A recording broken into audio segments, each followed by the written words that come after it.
Naga Sastra dan Sabuk Inten. Audiobook, novel silat. Cerita, Esa Mintarja. Bab 14. Ternyata Bagolan pun mempunyai tenaga raksasa. Sehingga dalam pertempurannya melawan orang berkapak itu seringkali terjadi benturan-benturan yang dahsyat antara bola besi bertangkai dengan kapak raksasa itu. Bagaimanapun perkasanya orang berkapak itu, ketika ia harus melawan keroyokan yang sedemikian banyaknya ditambah lagi dengan seorang tokoh seperti Bagolan, akhirnya tampak juga bahwa ia agak terdesak. Sebaliknya Mahesa Jenar yang lawannya berkurang lagi seorang menjadi semakin leluasa bergerak. Tetapi dalam pada itu segera ia melihat kerepotan orang yang bersenjatakan kapak itu. Maka segera ia pun menjadi cemas. Meskipun ia sama sekali belum mengenalnya, tetapi pada saat ia melibatkan diri dalam pertempuran itu, adalah sangat menguntungkannya. Karena itu ia tidak dapat membiarkan saja ketika ia melihat orang berkapak itu terdesak. Untuk mengimbangkan keadaan, Mahesa Jenar berpikir bahwa sebaiknya pertempuran tidak terbagi. Ia dan orang berkapak itu harus berada dalam satu lingkaran pertempuran menghadapi seluruh gerombolan. Dengan demikian ruang pertempuran menjadi bertambah sempit. Mendapat pikiran yang demikian segera Mahesa Jenar memutar tombaknya, dan dengan gerakan kilat ia meloncat menembus kepungan lawan. Selanjutnya dengan cepat sekali ia meloncat ke samping orang yang bersenjata kapak itu, sambil berkata, "Kisanak, baiklah kita bekerja bersama. Kau hadapi separuh lingkaran, aku separuh. Di samping itu kita pergunakan setiap kesempatan untuk menghantam lawan." Orang berkapak itu tidak menjawab tetapi ia tahu maksud Mahesa Jenar, maka segera ia pun menempatkan diri beradu punggung dengan Mahesa Jenar. Kembali hati Wadas Gunung terperanjat melihat kelincahan Mahesa Jenar. Mengertilah ia sekarang kenapa Pasingsingan memaksanya membawa 20 orang anak buahnya bersama-sama untuk menangkap satu orang saja. Ternyata buruannya memang bukan orang biasa. Tetapi Wadas Gunung adalah orang yang berpengalaman cukup, sehingga ketika ia melihat sikap Mahesa Jenar dan orang berkapak itu saling membelakang, tahulah ia maksudnya. Untuk mencegah kesulitan-kesulitan selanjutnya, cepat-cepat ia memerintahkan untuk menghantam lawan sebelum mereka mencapai keseimbangan dalam bekerja bersama. Ia sendiri beserta tokoh-tokoh rombongan itu segera melancarkan serangan-serangan yang berbahaya. Tetapi karena perubahan keadaan yang demikian cepatnya itu, tidak semua anak buah Wadas Gunung dapat mengikuti jalan pikiran pimpinannya, sehingga dalam pelaksanaannya terjadilah kekacauan. Karena lawan mereka berkumpul pada satu titik, maka ketika mereka akan menyerang bersama-sama, terjadilah desak-mendesak di antara mereka, sehingga mereka tidak leluasa mempergunakan senjata masing-masing. Dalam keadaan yang demikian, segera Mahesa Jenar mengambil keuntungan yang sebesar-besarnya. Mahesa Jenar segera meloncat maju, dan memutar tombak berkaitnya seperti baling-baling. Kemudian dengan gerakan yang sangat mengejutkan lawannya, Mahesa Jenar langsung menyerang beberapa orang yang berdiri di hadapannya. Mendapat serangan yang tak terduga-duga ini, tak seorang pun sempat mengelak diri, sehingga dalam satu ayunan Mahesa Jenar sekaligus dapat melukai 4 orang anggota gerombolan Lawa Ijo, dan melemparkan beberapa senjata dari tangan pemiliknya. Melihat kejadian itu, tergetarlah hati para anggota gerombolan Lawa Ijo, sehingga hampir serentak mereka berdesakan mundur. Untunglah bahwa para pemimpin gerombolan itu cepat bertindak. Serentak mereka berloncatan maju dan dengan dahsyatnya mereka melakukan serangan-serangan balasan. Melihat orang ini tampil, segera Mahesa Jenar menarik diri serta menyesuaikan kedudukannya dengan orang yang bersenjatakan kapak, yang ternyata telah pula memutar kapaknya untuk melindungi dirinya dan sekali-sekali menyambar mereka yang berani mendekatinya. Dalam siasat perkelahian ternyata Wadas Gunung pun tak kalah cerdiknya. Untuk memecah kerja sama lawannya, segera Watu Gunung memerintahkan untuk melumpuhkan kedudukan yang lemah. Karena itu berkumpullah tokoh-tokoh mereka untuk menyerang orang berkapak itu bersama-sama. Tetapi maksud ini pun segera diketahui oleh Mahesa Jenar. Karena itu katanya kepada orang berkapak itu, "Kisanak, baiklah kita selalu bergerak, supaya tak dapat mereka patahkan batas di antara kita." Kali ini orang berkapak itu pun tidak menjawab, tetapi rupanya ia pun mengerti maksud Mahesa Jenar. Maka ketika Mahesa Jenar mulai dengan loncatan-loncatannya ke sana kemari, orang itu pun selalu menyesuaikan dirinya, meskipun ia tidak selincah Mahesa Jenar. Melihat perubahan cara bertempur Mahesa Jenar, Wadas Gunung mengeluh dalam hati. Belum lagi rencananya dapat berjalan lancar, ia harus sudah menghadapi keadaan baru. sehingga kembali timbul kekacauan di barisannya. Kesempatan ini pun dipergunakan oleh Mahesa Jenar dan orang berkapak itu. Dengan deras sekali kapak raksasa itu terayun, dan 3 buah senjata melesat dari tangan pemiliknya, dan sekaligus 2 orang tersobek dadanya. Di samping itu dengan lincahnya pula Mahesa Jenar mengadakan serangan. Tombaknya mematuk-matuk membingungkan. Dalam serangan ini pun ia berhasil melukai 2 orang sekaligus. Bahkan dalam serangan berikutnya, pundak Tembini tergores oleh tombaknya sendiri. Mengalami hal itu, Tembini menjadi marah bukan buatan. Matanya merah menyala. Tetapi baru saja ia akan meloncat menerkam lawannya dengan kedua pisau belatinya, mendadak Wadas Gunung yang tidak pula kalah marahnya menyaksikan Tembini dilukai, telah mendahuluinya mengadakan serangan yang dahsyat sekali. Mendapat serangan Wadas Gunung dengan penuh kekuatan, segera Mahesa Jenar menarik diri, meloncat kecil ke samping, dan dengan satu putaran mengait senjata-senjata di tangan Wadas Gunung. Tetapi Wadas Gunung pun cukup siaga. Segera ia menarik kedua tangannya. Sayang bahwa ia agak terlambat sehingga satu dari pisaunya tak dapat dipertahankan sehingga jatuh dari tangannya. Wadas Gunung adalah seorang pemarah yang keras hati. Bahkan karena marahnya, kadang-kadang ia kehilangan perhitungan. Juga pada saat itu, ia pun menjadi mata gelap. Dengan sebuah pisau yang masih ada di tangannya, ia meloncat menyerang Mahesa Jenar sejadi-jadinya. Serangan ini ternyata sangat menguntungkan Mahesa Jenar, sebab belati Wadas Gunung lebih pendek dari tombak berkait yang dipegang oleh Mahesa Jenar. Karena itu Mahesa Jenar sama sekali tidak menghindar. Hanya tombaknya yang dijulurkan menanti terkaman Wadas Gunung. Melihat mata tombak mengarah ke dadanya, Wadas Gunung terperanjat. Tetapi ia telah terlanjur meloncat keras sekali. Maka segera ditariknya pisaunya untuk menangkis tombak Mahesa Jenar. Tetapi tangan Mahesa Jenar adalah tangan yang perkasa, sehingga pukulan pisau Wadas Gunung, yang tak dapat dilakukan dengan sepenuh tenaga, karena ia sendiri baru dalam keadaan meloncat, tidaklah banyak artinya. Tetapi pada saat terakhir, Bagolan telah berusaha menyelamatkan pemimpinnya. Dengan sekuat tenaga ia melemparkan bola besinya ke arah kepala Mahesa Jenar. Melihat bola besi bertangkai itu melayang ke arahnya sedemikian kerasnya, maka mau tidak mau Mahesa Jenar harus berusaha menghindar dengan menggerakkan kepalanya. Dan tepat pada saatnya, kembali Tembini yang meskipun sudah terluka, menunjukkan kegesitannya bergerak. Dengan satu loncatan Tembini memukul tombak berkait Mahesa Jenar yang sedang berusaha menghindari bola besi itu, sekuat-kuat tenaganya. Maka terdengarlah suara berdentang senjata beradu. Oleh pukulan Tembini dengan kedua buah pisau belati panjangnya, ujung tombak Mahesa Jenar berhasil digerakkan. Meskipun demikian Wadas Gunung tak dapat membebaskan dirinya sama sekali, sehingga ujung tombak berkait itu merobek paha kanannya. Sambil mengerang kesakitan, Wadas Gunung meloncat beberapa langkah mundur. Tetapi karena kesakitan yang amat sangat, ia pun beberapa kali terhuyung-huyung hampir jatuh. Kejadian itu rupanya sangat berpengaruh pada semangat bertempur Wadas Gunung. Meskipun ia menyesal sekali tak dapat membalaskan dendam adiknya serta pemimpinnya, tetapi tak adalah yang dapat dilakukan. Ia juga menjadi marah sekali kepada orang berkapak yang telah mencampuri urusannya. Selain itu juga kepada Sagotra, salah seorang anak buahnya, ia menjadi marah sekali, serta berjanji dalam hatinya, bahwa anak itu diketemukan pastilah akan dikupas kulit kepalanya. Sebab dalam keadaan yang sedemikian sulit, ia sama sekali tidak menampakkan dirinya. Dalam keadaan yang demikian tidak ada jalan lain bagi Wadas Gunung kecuali harus menyelamatkan diri, meskipun hanya untuk sementara, sampai dapat tersusun kekuatan untuk membalas dendam.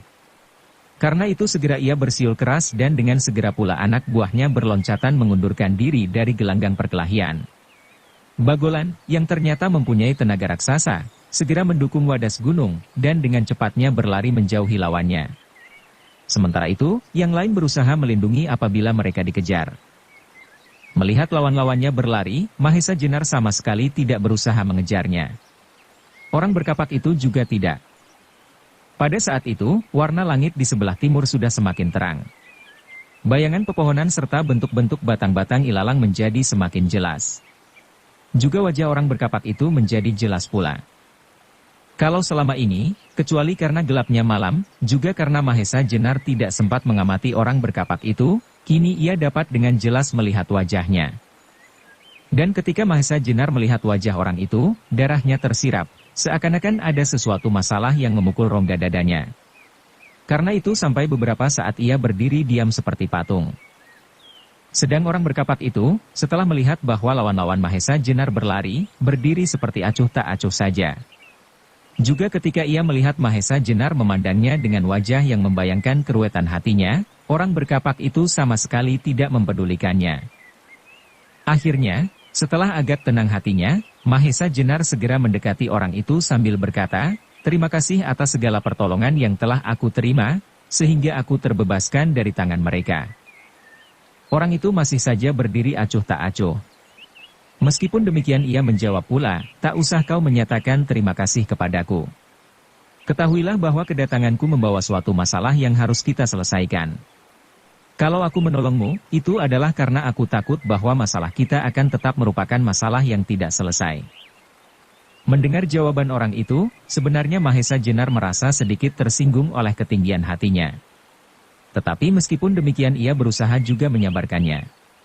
Katanya pula, "Bagaimanapun kali ini engkau telah melepaskan aku dari kekuasaan mereka."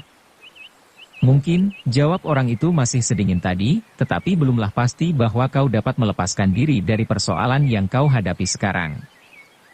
Kembali Mahesa Jenar terpaksa menyabarkan dirinya. Meskipun hatinya bergetar hebat. Sampai orang tadi melanjutkan, "Kedatanganku kemari adalah pertama-tama karena seseorang merasa mempunyai pinjaman sesuatu barang kepadamu. Dan tak seorang pun dapat disuruhnya menyerahkan kembali. Akulah yang menyanggupkan diri untuk mengembalikan barang itu kepadamu. Kedua, adalah karena masalahku sendiri. Masalah yang pada saat itu kau putarbalikan kenyataannya dengan mengumpankan seorang yang sama sekali tak berarti. Kau kira bahwa dengan perbuatan yang demikian itu kau akan dapat menyembunyikan kenyataan untuk seterusnya. Dengan kesombonganmu, menyediakan diri dalam sayembara tanding itu, aku kira kau adalah seorang yang benar-benar jantan. Tetapi menghadapi suatu masalah terakhir, kau melarikan diri." Darah Mahesa Jenar benar-benar bergolak hebat.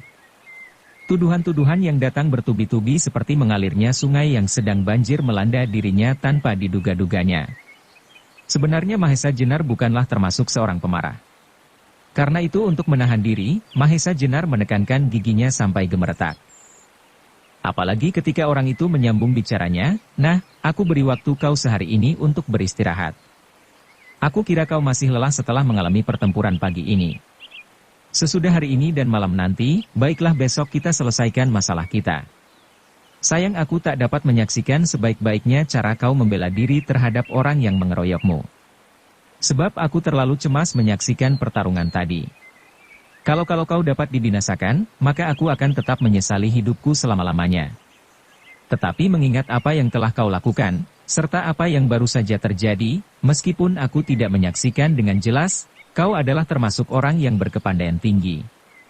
Mungkin pula aku tak akan dapat menyamai kepandaianmu. Tetapi bagaimanapun juga aku akan puas dengan penyelesaian terakhir yang akan kita tentukan bersama." Hampir saja kemarahan Mahesa Jenar meledak. Tetapi untunglah bahwa ia masih dapat menahan diri. Apalagi ketika tiba-tiba dilihatnya orang itu memutar tubuhnya, lalu berjalan perlahan-lahan menjauhinya. Mahesa Jenar masih saja berdiri tegak dengan gemetar menahan diri. Dipandangnya punggung orang itu dengan seksama. Alangkah tinggi hatinya. Tetapi sejenak kemudian Mahesa Jenar telah dapat menenangkan hatinya. Ia dapat memahami kenapa orang itu harus bersikap sedemikian, bahkan sudah hampir merupakan sebuah kesombongan yang besar. Tetapi menurut keterangan yang pernah didengarnya, sebenarnya ia bukanlah seorang yang jahat. Ia hanyalah seorang yang mempunyai dua alam yang terpisah. Alam angan-angan dan alam kenyataan. Juga cerita tentang masa mudanya, yang selalu dipenuhi dengan perantauan-perantauan yang penuh dengan kejadian-kejadian yang hebat-hebat, tetapi kemudian tak ada lagi kesempatan baginya untuk mengalami kembali, membuatnya seperti orang yang tak tahu melihat kenyataan. Perlahan-lahan Mahesa Jenar dapat menguasai dirinya kembali. Apa yang baru saja terjadi dianggapnya sebagai suatu kesalahpahaman saja. Hanya ia masih belum menemukan jalan penyelesaian yang sebaik-baiknya. Sementara itu matahari telah semakin tinggi menanjak kaki langit. Terasalah betapa segar sinarnya menyentuh tubuh Mahesa Jenar yang kelelahan. Tiba-tiba saja terasa betapa penatnya setelah semalam suntuk harus melayani 19 orang gerombolan lawa ijo. Juga terasa betapa kantuknya. Alangkah nikmatnya kalau tubuhnya segera beristirahat, meskipun hanya sejenak. Tapi baru saja Mahesa Jenar melangkah akan memasuki guanya, berdesirlah hatinya mendengar seruling yang seperti membelai hatinya. Segera ia menghentikan langkahnya dan melemparkan pandang ke arah suara seruling yang berderai sesegar wajah pagi. Dilihatnya di atas sebuah batu hitam yang besar, orang berkapak itu duduk meniup serulingnya. Kapaknya disandarkan pada batu tempat ia duduk. Mahesa Jenar adalah juga seorang penggemar lagu. Ia sendiri sebenarnya pandai juga meniup seruling. Karena itu, ia sangat tertarik mendengar lagu yang demikian indahnya. Maka ia mengurungkan niatnya untuk beristirahat. Malahan ia berdiri bersandar bibir goa dan dengan nyamannya mendengarkan lagu yang memancar begitu segar. Dan di luar sadarnya ia bergumam, pantaslah kalau orang menyebutnya seruling gading. Kepandaiannya meniup seruling hampir sampai pada tingkat sempurna. Ternyata apa yang diceritakan Ki Asem Gede sama sekali tidak berlebih-lebihan. Tetapi dalam pada itu, tiba-tiba saja ia teringat kepada masalah yang harus diselesaikannya dengan seruling gading. Masalah yang ingin ia kuburkan sedalam-dalamnya. Yang kini tiba-tiba saja telah muncul kembali dalam bentuk yang justru lebih tegas. Karena itu ia menjadi gelisah. Bukan karena ia harus berhadapan dengan seruling gading yang apabila ia tetap dalam pendiriannya, akan merupakan suatu pertempuran yang tak dapat dianggap ringan, tetapi seperti masalah yang pernah dihadapinya beberapa waktu yang lalu, ialah menang atau kalah, ia akan tetap menyesali dirinya. Berpikir tentang masalah itu, perhatiannya terhadap lagu itu jadi berkurang. Malahan kembali terasa betapa penatnya setelah ia bekerja keras semalam suntuk. Karena itu timbullah kembali keinginannya untuk beristirahat.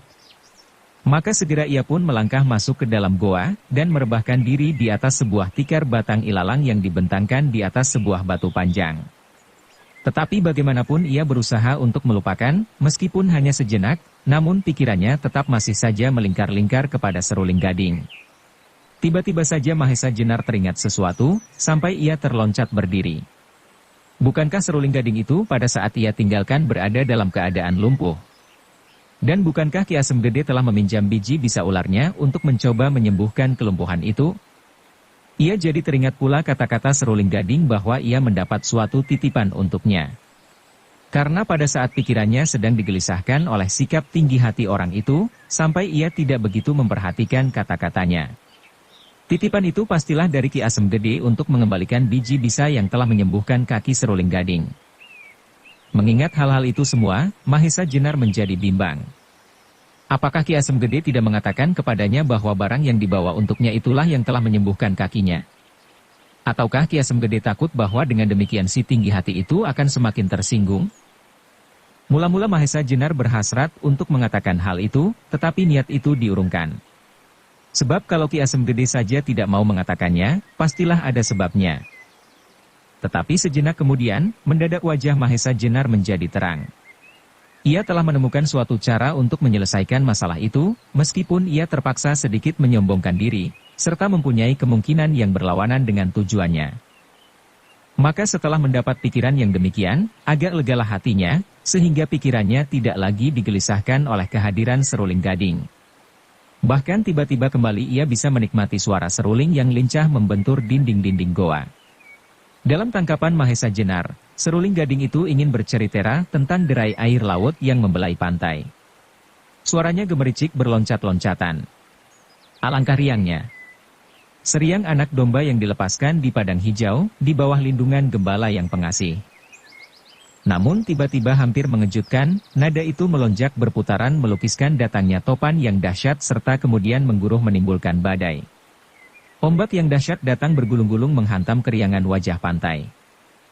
Tetapi yang mengagumkan Mahesa Jenar adalah, seruling gading dalam lagunya yang gemuruh dahsyat itu, berhasil menyelipkan sebuah nada yang melukiskan seolah-olah sebuah perahu kecil sedang berusaha mencapai pantai sambil melawan tantangan alam yang ganas itu. Tetapi mendadak lagu itu berhenti sampai sekian, sehingga Mahesa Jenar agak terkejut pula karenanya. Rupanya seruling gading dengan demikian ingin mengatakan kepadanya bahwa ia sendiri, dalam perjalanan hidupnya, bagaikan sebuah perahu kecil yang diombang-ambingkan gelombang keadaan yang maha dahsyat. Namun demikian ia tetap berjuang untuk masa depannya. Untuk ketentraman hidupnya. Sehingga mau tidak mau Mahesa Jenar memuji di dalam hatinya. Hanya saja, perwujudan dari ketabahan Wirasaba dalam menghadapi tantangan hari depannya, kadang-kadang dilahirkan dalam bentuk yang kurang tepat, sehingga sifatnya yang memang sudah tinggi hati itu, mencapai bentuk yang agak berlebih-lebihan. Sampai sekian, Mahesa Jenar tidak sempat lagi terlalu banyak menilai seruling gading. Kelelahan dan kantuknya tak dapat lagi ditahannya, sehingga sesaat kemudian ia jatuh tertidur. Sementara itu seruling gading yang baru saja menempuh perjalanan yang cukup jauh, ditambah pula dengan pertempuran yang baru saja dilakukan, tidak pula kalah lelahnya. Maka, ketika matahari sudah melewati puncak langit, segera ia pun terserang kantuk pula. Apalagi ketika angin silir mengusap tubuhnya. Terasa betapa nyamannya. Karena itu segera seruling gading mencari tempat yang teduh, di bawah bayangan pohon yang rindang, untuk merebahkan diri. Dan sejenak kemudian ia pun tertidur. Baru ketika matahari hampir tenggelam, seruling gading terbangun oleh suara seruling. Alangkah terkejutnya, ketika ia mendengar lagu yang berkumandang demikian merdunya. Ia sendiri demikian mahirnya meniup seruling sampai orang menyebutnya seruling gading. Tetapi di sini, di padang rumput, di sela-sela hutan rimba, ia mendengar dengan telinganya sendiri suara seruling yang demikian indahnya, sampai ia sendiri tak dapat menilainya. Siapakah yang lebih pandai, selain ia sendiri, yang mendapat julukan seruling gading? Siapakah peniup seruling di tengah-tengah padang ilalang ini? Lebih kagum lagi ketika ia mendengar, bagaimana orang yang meniup seruling itu berusaha untuk mengulang kembali ceriteranya yang telah diungkapkan lewat nada siang tadi. Ceritera tentang derai air laut yang membelai pantai, gemericik berloncat-loncatan. Bahkan ceritera itu kini dilengkapi dengan desir angin yang bermain bersama burung-burung camar yang beterbangan dengan lincahnya. Tetapi dengan tiba-tiba pula, nada itu melonjak melingkar-lingkar bagaikan topan yang dengan dahsyatnya menimbulkan putaran-putaran air serta gelombang yang bergolak mengerikan. Sedangkan di sela-sela riuhnya gelombang yang membentur pantai itu, terselip pula sebuah nada yang melukiskan seolah-olah sebuah perahu yang kecil sedang menyusup di antara gelegak ombak, berusaha mencapai pantai. Sampai sekian perasaan seruling gading menjadi tegang. Ia tidak tahu, siapakah yang telah meniup seruling sedemikian pandainya sehingga hampir mencapai tingkat sempurna. Juga ia sama sekali tidak tahu maksud peniup seruling itu, kenapa ia berusaha melukiskan kembali ceriteranya, meskipun dalam ungkapan yang berbeda, tetapi mempunyai bentuk yang sama. Tetapi tiba-tiba seruling gading terlonjak bangkit. Perahu kecil yang sedang berjuang mati-matian untuk mencapai pantai itu, tiba-tiba terseret oleh deru gelombang dahsyat, serta kemudian diputar oleh topan yang ganas. Sehingga nada lagu itu menjadi menjerit seperti tangis anak-anak yang kehilangan ibunya. Mendengar akhir lagu itu, hati seruling gading tersinggung bukan main. Tahulah ia sekarang maksudnya, bahwa peniup seruling ingin menghinanya sebagai seorang yang minta belas kasihan, serta sedang berteriak-teriak minta pertolongan. Sebagai seorang yang tinggi hati, seruling gading marah bukan buatan. Darahnya tiba-tiba menjadi bergelora. Timbullah keinginannya untuk menjawab hinaan itu, serta menghantam lewat nada pula. Tetapi ketika ia ingin mengambil serulingnya dari dalam bajunya, kembali seruling gading terperanjat, sampai menjerit nyaring karena marahnya. Serulingnya yang dibuat dari pring gading, serta tak pernah terpisah dari tubuhnya itu, ternyata sudah tidak ada lagi. Ketika sekali lagi ia memperhatikan warna suara yang masih saja melingkar-lingkar di telinganya, ternyata bahwa seruling itu adalah miliknya. Kembali seruling gading menggeram. 2 kali ia dihinakan oleh orang yang meniup seruling itu. Pertama-tama orang itu menuduhnya sebagai anak-anak yang berteriak-teriak minta belas kasihan, sedang yang kedua, orang itu berhasil mencuri serulingnya tanpa diketahui. Maka cepat-cepat ia berdiri. Diangkatnya kepalanya untuk mengetahui dari mana arah suara seruling itu. Tetapi kembali darahnya meluap-luap. Suara seruling itu ternyata melingkar-lingkar tak tentu arahnya. Meskipun sudah beberapa lama ia mencoba untuk mengetahui, tetapi ia tidak berhasil. Semakin keras suara seruling itu, semakin ribut pulalah gemanya bersahut-sahutan susul menyusul dari segala arah. Sehingga semakin bingung pulalah seruling gading. Ia sendiri adalah seorang peniup seruling yang hampir sempurna pula. Tetapi ia tidak memiliki tenaga lontar yang sedemikian membingungkan. Getaran yang dapat diisinya dengan tenaga, hanyalah dapat untuk menghantam perasaan seseorang, sebagai suatu tenaga kekerasan. Tetapi tenaga yang sedemikian lunak, namun memusingkan tidaklah dipunyainya. Dengan demikian ia dapat mengambil kesimpulan bahwa orang yang meniup dan sekaligus mencuri serulingnya itu, pastilah bukan orang sembarangan. Meskipun demikian seruling Gading bukanlah orang yang lekas menjadi cemas dan takut. Tetapi ia adalah orang yang tinggi hati dan terlalu percaya kepada kekuatan sendiri. Apalagi ketika diingatnya bahwa satu-satunya orang yang berada di daerah itu hanya Mahesa Jenar. Marahnya semakin menjadi-jadi. Sehingga ia tidak lagi bisa menguasai gelora perasaannya, seruling Gading itu berteriak keras, "Hai pengecut yang hanya berani menghina dari tempat yang jauh dan tersembunyi, coba tampakkanlah dirimu." Tetapi suaranya sendiri juga hanya menghantam bukit kecil di padang ilalang itu, serta berpantulan susul menyusul. Sedangkan suara seruling itu masih saja merintih-rintih hampir putus asa. Ketika suara teriakannya tidak mendapat sahutan, seruling Gading semakin marah. Sekali lagi ia berteriak bertambah keras. Tetapi juga suaranya tak mendapat sahutan. Maka sedemikian marahnya seruling Gading, serta ketidaktahuannya, kepada siapa kemarahannya itu harus diarahkan. Tiba-tiba kapaknya diayunkannya deras sekali menghantam sebatang pohon sebesar tubuh orang yang berdiri di hadapannya. Sedemikian besar tenaganya, sehingga pohon itu sekaligus berderak-derak patah dan roboh seketika. Bersamaan dengan robohnya pohon itu, terdengarlah suara memujinya dari kejauhan. "Bagus, bagus Wirasaba. Tenagamu memang tenaga raksasa." Seruling Gading terkejut mendengar suara itu. Segera ia membalikkan diri untuk mencari siapakah yang telah memujinya. Tetapi juga ia tak dapat menemukan seseorang. Apalagi pada saat itu matahari telah tenggelam. Yang tampak hanyalah bentuk-bentuk bukit-bukit kapur dan puntuk-puntuk kecil yang dibalut oleh hitamnya malam. Rasanya darah seruling Gading sudah benar-benar mendidih. Ia merasa sebagai seorang kanak-kanak yang sedang dipermainkan. Demikian bingung serta marahnya, akhirnya ia berlari ke mulut goa di Bukit Kapur, di mana dilihatnya Mahesa Jenar siang tadi masuk. Kembali di sana ia berteriak ke dalam goa. "Hai, pengecut yang tak tahu malu. Keluarlah. Tak perlu kita menunggu esok. Marilah kita selesaikan masalah kita sekarang juga." Seruling Gading berteriak asal berteriak saja, tanpa mengharapkan jawaban. Sebab telah sekian kali ia melakukannya, namun tidak ada jawaban. Tetapi tiba-tiba saat itu terdengarlah orang menjawab, sehingga malahan seruling Gading terkejut sampai tersentak. Arah jawaban itu ternyata sama sekali tidak dari dalam goa, tetapi malahan dari arah belakangnya, sehingga secepat kilat ia pun membalikkan diri. "Wirasaba," kata suara itu, "janganlah kau terlalu cepat berpanas hati.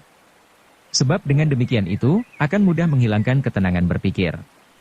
Kalau kita tidak lekas-lekas menjadi marah, mungkin kau tidak akan terlalu sulit mencari aku.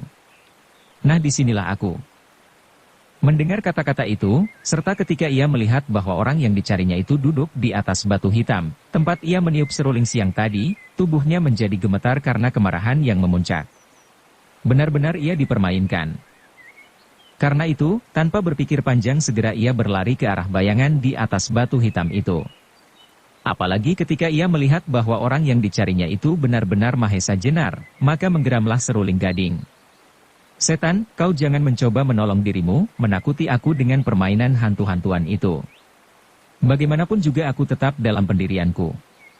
Menyelesaikan masalah kita dengan laku seorang jantan, sekarang juga."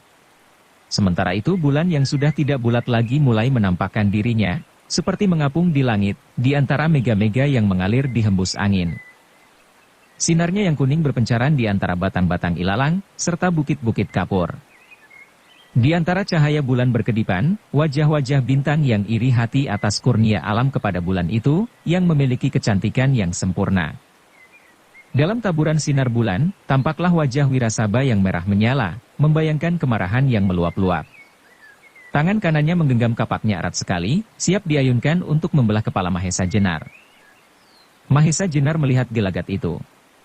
Karena itu ia pun segera mempersiapkan diri, meskipun tampaknya ia tidak mengubah sikap duduknya. Bahkan masih dengan tersenyum ia berkata tidak menjawab tantangan seruling Gading. "Wirasaba, maafkan kalau aku meminjam serulingmu tanpa izinmu. Sebab aku tidak mau mengganggu membangunkan kau, nampaknya kau terlalu nyenyak tidur. Mungkin kau pun sangat lelah setelah menempuh perjalanan yang begitu jauh serta permainan pagi tadi yang sama sekali tak menyenangkan." Cukup, bentak Wirasaba. Jangan kau coba lagi merendahkan aku. Sebaiknya kau jangan terlalu yakin akan kehebatanmu dengan mengalahkan Samparan dan Watu Gunung, serta dengan pertunjukanmu pagi tadi. Sebelum kau mampu melenyapkan diri dalam satu kedipan mata, jangan kau merasa dirimu tak terkalahkan. Sekarang bersiaplah kau. Ambillah senjatamu, tombak berkait yang kau pergunakan pagi tadi. Biarlah kita lihat bersama bagaimanakah akhir persoalan kita. Mahesa Jenar melihat bahwa kemarahan seruling gading telah mencapai puncaknya. Meskipun demikian ia masih ingin berusaha untuk menyelesaikan masalah ini dengan baik. Baru kalau usahanya gagal ia akan melaksanakan rencananya. Wirasaba, katanya, baiklah tawaranmu aku terima, tetapi tidakkah kau ingin mendengarkan dari mulutku keterangan-keterangan yang barangkali belum pernah kau dengar sebelumnya? Ha, teriak Wirasaba, alangkah pengecutnya kau. Dengan pembelaan-pembelaan itu kau ingin menghindari penyelesaian secara jantan. Kau barangkali ingin menjelaskan bahwa kau sama sekali tak mempunyai pamrih apa-apa dengan memasuki sayembara tanding itu. Kau tentu akan berkata, bahwa karena kau adalah sahabat mertuaku Ki Asem Gede. Tetapi pasti kau tidak mengatakan bahwa kau takut menghadapi cara penyelesaian seperti yang aku maui. Juga kau pasti tidak akan mengatakan bahwa kau telah mengumpankan Samparan untuk membersihkan namamu, setelah kau tak berani menerima tawaranku. Wirasaba, potong Mahesa Jenar. Bagaimana aku sempat mengumpankan Samparan, sedang saat itu aku selalu berada di hadapanmu? Ho, jawab seruling gading, tidakkah ada pencuri yang berhasil mengambil milik orang lain di hadapan orang itu sendiri? Sampai sekian Mahesa Jenar yakin bahwa seruling gading tidak lagi dapat diajak berunding. Karena itu kemungkinan yang lain adalah menyelesaikan menurut rencananya. Maka katanya, Wirasaba yang digelari orang seruling gading, kau adalah orang yang perkasa dengan memiliki kekuatan yang jauh lebih besar daripada kekuatan orang biasa. Seseorang yang belum pernah melihat kau mengayunkan kapakmu pun tentu dapat menduga yang demikian itu, dengan menilik senjatamu yang mempunyai ukuran terlalu besar bagi senjata umumnya itu telah menunjukkan betapa tinggi hatimu. Kau adalah orang yang tidak dapat mendengarkan keterangan orang lain selain mendengarkan angan-anganmu sendiri. Tetapi, Wirasaba, ketahuilah bahwa bagaimanapun perkasanya kau, jangan kau menepuk dada serta menyangka bahwa aku tidak berani menerima tantanganmu pada saat itu. Dengarlah, apa yang dapat dilakukan oleh seorang yang lumpuh seperti kau pada waktu itu? Apa pula arti keperkasaanmu dengan hanya mampu duduk di pinggir ranjang? Belum lagi Mahesa Jenar selesai dengan kata-katanya, Wirasaba sudah tidak dapat menahan diri lagi. Darahnya sudah bergelora membakar kepalanya. Karena itu dengan tidak mengucapkan sepatah kata pun, serta dengan menekan giginya, dihimpunnya segala kekuatannya. Dan dengan dahsyatnya ia berteriak. Bersamaan dengan itu, kapak besar itu terangkat dan dengan derasnya terayun mengarah kepala Mahesa Jenar yang masih saja duduk di atas batu hitam itu. Memang Wirasaba benar-benar memiliki tenaga raksasa. Ayunan kapak yang dilambari kemarahan itu, menimbulkan suara berdesing yang hebat sekali, sehingga seolah-olah bunyi sangkakala yang memberi pertanda bahwa Dewa Maut akan melakukan kewajibannya. Tetapi sementara itu Mahesa Jenar telah siap pula. Memang ia menunggu-nunggu saat yang demikian itu. Saat kemarahan Wirasaba mencapai ke puncaknya. Maka ketika kapak itu dengan cepatnya mengarah kepalanya, ia pun segera meloncat selangkah ke samping, sehingga kapak itu tidak mengenai sasarannya.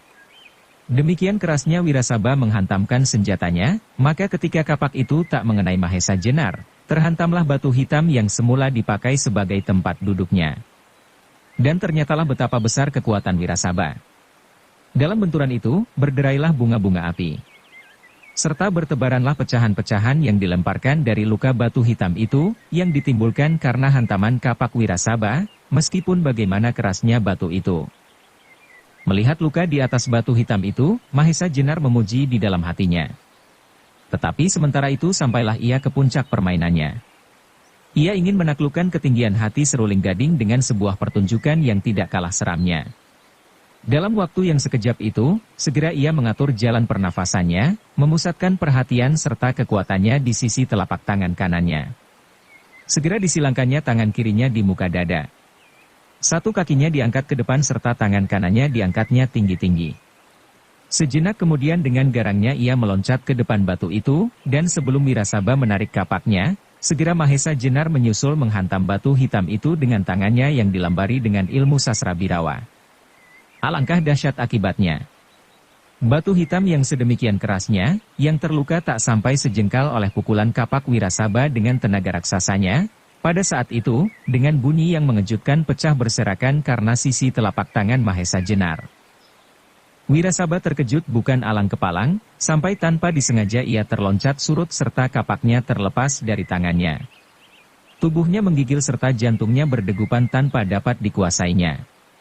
Sampai beberapa saat ia berdiri termangu seperti kehilangan kesadaran, dan tak mengerti apa yang harus dilakukannya, karena ia telah melihat suatu kejadian yang sama sekali tak dapat dibayangkan sebelumnya.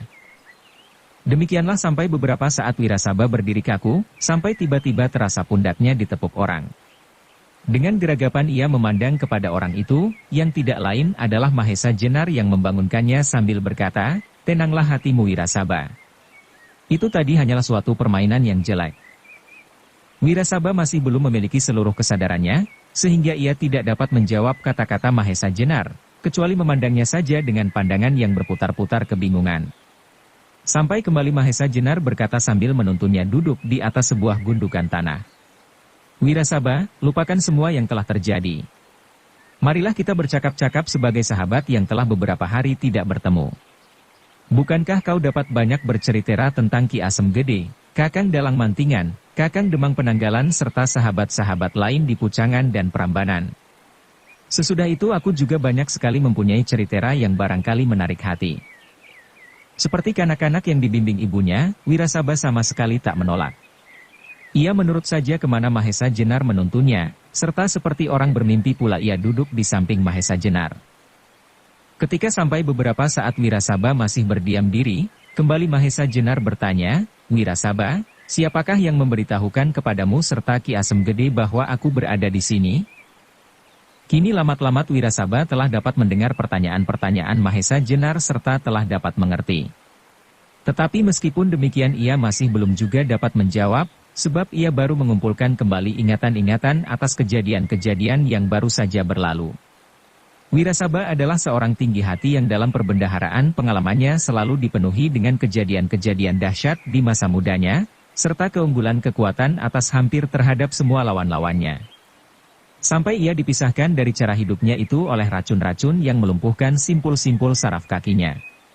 Tetapi meskipun dalam keadaan lumpuh, masih saja ia merasa keperkasaannya tidak berkurang.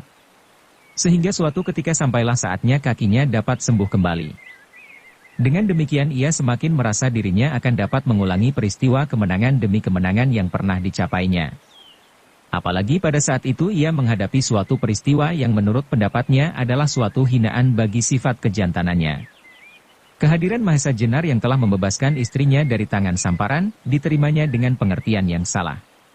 Ketika seseorang yang bernama Sagotra datang kepada mertua Wirasaba dan mengabarkan bahwa Mahesa Jenar berada di daerah Pliridan, maka maksud Wirasaba untuk membuat perhitungan tak dapat dikekang lagi, meskipun kakinya baru saja sembuh dan belum pulih kembali seperti sedia kala. Tetapi tiba-tiba, ketika ia telah dapat bertemu dengan orang yang dicarinya itu, disaksikannya suatu peristiwa yang bermimpi pun belum pernah diangankan. Hanya dengan telapak tangan saja, batu hitam sebesar itu dapat dihantam hancur. Bagaimanakah jadinya kalau yang dikenai sisi telapak tangan itu kepalanya? Maka menghadapi peristiwa itu, rontoklah sifat tinggi hatinya. Mendadak tanpa menjawab pertanyaan Mahesa Jenar, Wirasaba berdiri serta membungkuk hormat. "Siapakah sebenarnya Tuan yang telah membingungkan perasaanku?" Sambil tersenyum, Mahesa Jenar menunduk hormat pula. Lalu jawabnya, "Sebagaimana kau ketahui, aku adalah Mahesa Jenar." Wirasaba mengangguk-anggukan kepalanya. Tetapi tampaklah bahwa ia sama sekali tidak puas dengan jawaban itu. Sebab orang yang dapat berbuat demikian pastilah orang yang sudah punya nama. Karena itu ia memberanikan diri untuk mendesak, "Tuan, tetapi barangkali Tuan mempunyai sebuah gelar lain yang dapat memperkenalkan diri Tuan." Mahesa Jenar ragu-ragu sejenak. Adakah untungnya kalau disebutkannya gelar keprajuritannya? Tetapi kemudian ia berpikir, barangkali dengan demikian ia dapat mengurangi kepahitan yang baru saja dialami oleh Wirasaba. Sebagai seorang yang tinggi hati, pastilah Wirasaba akan menderita batin untuk seterusnya kalau ia sampai dapat dikalahkan oleh orang yang tak bernama. Karena itu, jawabnya, Wirasaba, ketahuilah bahwa sebenarnya akulah yang bernama Ranggatohjaya. Mendengar nama itu, membersitlah warna merah di wajah Wirasaba, serta jantungnya berdegup keras. Pantaslah kalau yang dapat berbuat sedemikian dahsyatnya itu adalah orang yang bergelar Ranggatohjaya. Karena itu kembali ia membungkuk hormat sekali. Serta dengan suara yang berat penuh penyesalan ia berkata, Tuan Ranggatohjaya yang perwira, maafkanlah segala kelancanganku. Karena Tuan telah berbuat kemurahan hati untuk membebaskan istriku. Maka berdosalah aku, yang telah berani menuduhkan hal yang sama sekali tidak wajar kepada Tuan. Karena itu aku serahkan diriku kepada Tuan untuk menerima hukuman apapun yang Tuan kehendaki, kembali Mahesa Jenar tersenyum. Jawabnya, Wirasaba, tidaklah ada hukuman yang pantas aku berikan kepadamu. Sebab wajarlah kalau seseorang dalam perjalanan hidupnya suatu kali mengalami keterlanjuran. Hanya pengalaman yang demikian itulah yang dapat menjadi peringatan. Bahwa untuk selanjutnya kita harus lebih hati-hati dalam tiap-tiap tindakan kita. Tetapi selain dari itu semua, tadi kau katakan bahwa kau mendapat suatu titipan dari seseorang. Apakah itu? Bersambung ke bab 15. Dukung kami dengan subscribe, follow, like, komen dan share. Terima kasih.